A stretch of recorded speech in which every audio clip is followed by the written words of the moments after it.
Hey there, everyone. Happy Tuesday. It's Shelly Levi here, and I'm going to try this again. My first attempt, I was like cut off.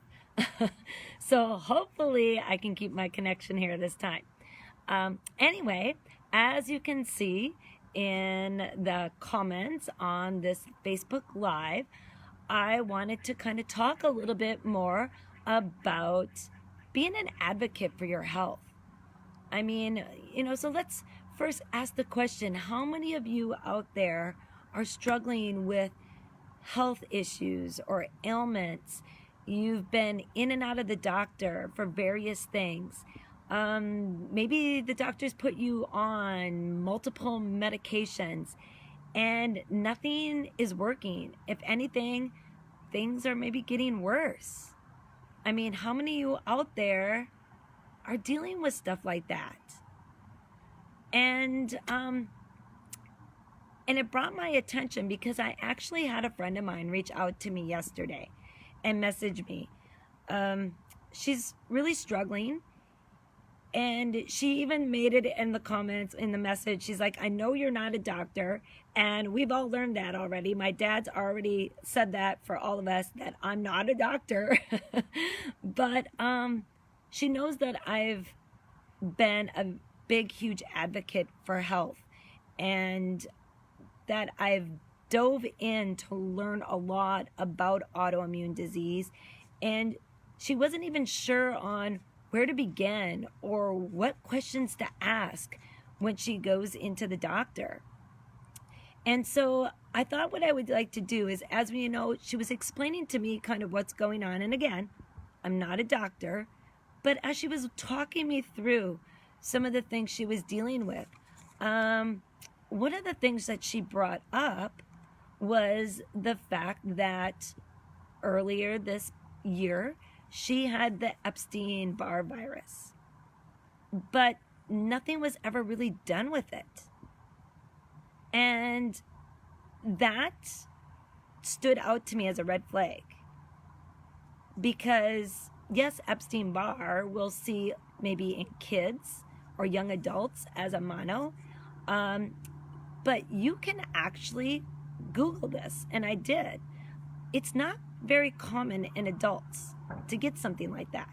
And so there's typically something else going on that is triggering that virus that isn't the majority of us that's laying dormant to reactivate.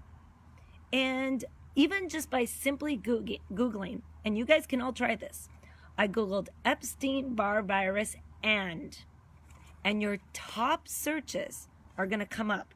And these were some of the top searches.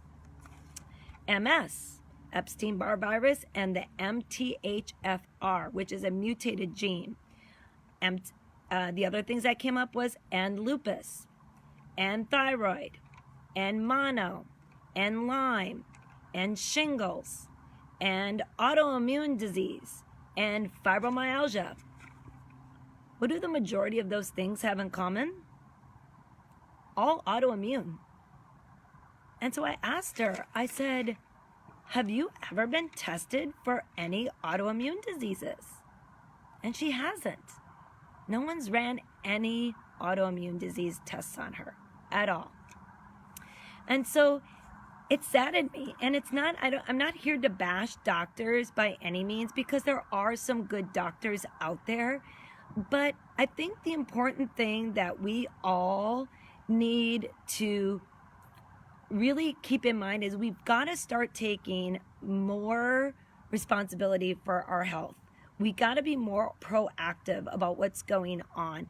And don't be afraid to dive in and learn more about some of the things that maybe you've already been diagnosed with. So I wanted to top 5. I wrote down 5 tips. 5 tips because these are some of the things that I did to kind of be more proactive with my health and be an advocate for my health. Because guess what? We're all different.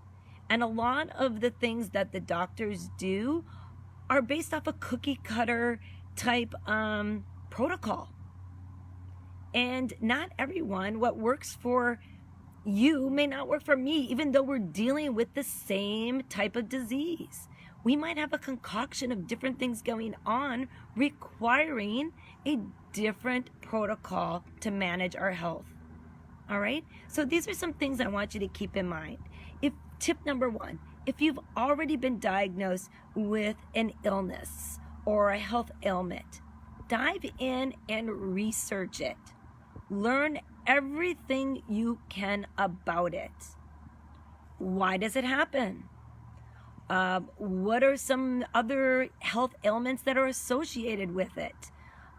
What are some things that you can maybe do to manage it? So research that illness and find out more. What does it entail? What does it affect in the body? How does it manifest in different symptoms? Just to give you an example, my celiac can manifest in over 200 different symptoms. 200. That's right.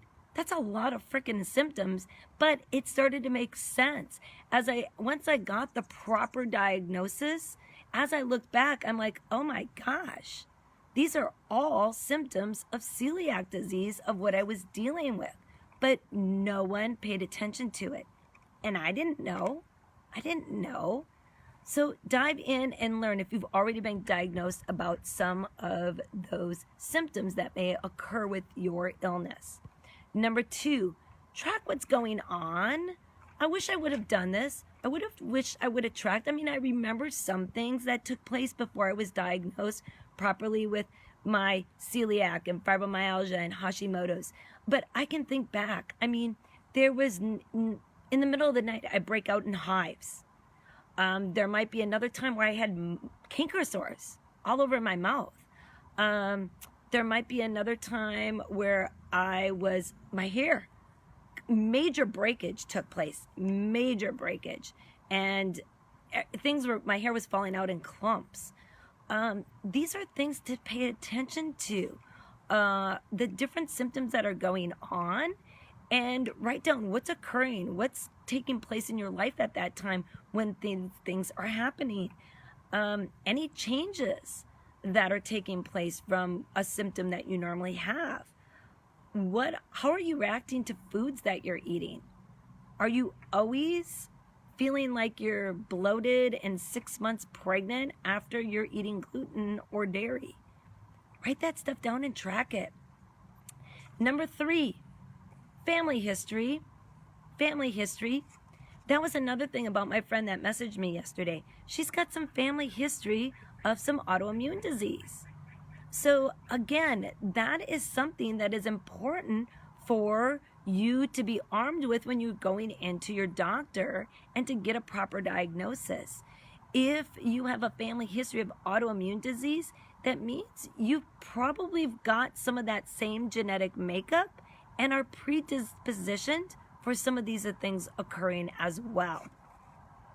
Number 4, check out some natural solutions to some of your health ailments versus just grabbing the prescription that the doctor's giving you with ridiculous amounts of side effects that make you feel even worse. Could there possibly be some natural solutions to manage your health illness? So some of the things that I've done is I had to make a diet change. To be able to manage my diseases, especially with the celiac. 0 gluten with that one. But the other things that I needed to do is take it a step further and not just be gluten-free. I needed to move to a paleo diet to better manage my autoimmune diseases. The other things that I do is I supplement. And this is what we have determined with a naturopathic doctor on the supplementation that I need. Now, I supplement with a natural T3 and T4 replacement for my thyroid. I also take an iodine supplement for my thyroid because I have a rare condition that I go between Hashimoto's and Graves'. I also take a vitamin D3, K2, as well, and then a few other things. It's called Adricor. It's basically a concoction of different vitamins and minerals for my adrenal glands. And then I use CBD oil as well to fight the inflammation that's going on in my body and to manage my severe pain from my fibromyalgia. So, and the other things that I needed to change was the way I exercised. And then to add meditation in there as well. I'm gradually, slowly getting that into my routine. But these are all ways that I've learned to try to use natural remedies and solutions also to be an advocate for my health. And the last one, number 5, support systems. You know, that's so huge when you're going through and struggling with health issues. I'm in a few Facebook groups that have to deal with celiac and thyroid disease. It helps me to get ideas on what other people are doing and how they're managing some of their health ailments. And then it's also family and friends, having that support system with family and friends, letting them know that, you know, the things that you're going through, that you're doing the best you can. You know, we don't want to feel like crap every day. We don't want to be edgy. We don't want to be bitchy and short and crabby. Everyone wants to be happy and feel good, but it's hard to do when you're feeling like crap every single day. So, you know, don't be afraid to have those discussions with your family and educate your family on what your disease is like so they can help you and be more supportive when you are having some of those tough days. All right, I hope these tips give you some better ideas, like I said, on how to better manage some of the things that you might be dealing with. And then also, you know, like I said, when you take that education and learn about your disease, you can arm yourself with that knowledge and have, you know, better discussions with your doctors on how you want to do your protocol with these diseases. And if your doctors aren't listening to you, find another doctor. I had to do that. I had a doctor that's, insisted my thyroid levels were in the normal ranges, even though my blood pressure went through the roof. I had heart palpitations that was, like my chest was about ready to burst. I was having these petit mal seizures. These were all symptoms of me being in the Graves' disease and that my thyroid levels has dropped too low, even though they said they were in normal ranges. And I'm like, nope, they're not. Are you not listening to what I'm saying?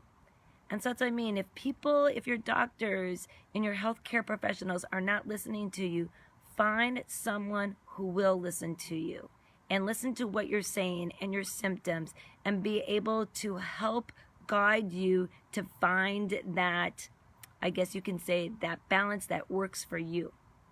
All right. You guys have a great night. Like I said, I hope these tips help you out. And thank you for jumping on the recording or the live here and or catching the replay. All right. You guys have a great night and we'll see you later. Bye-bye.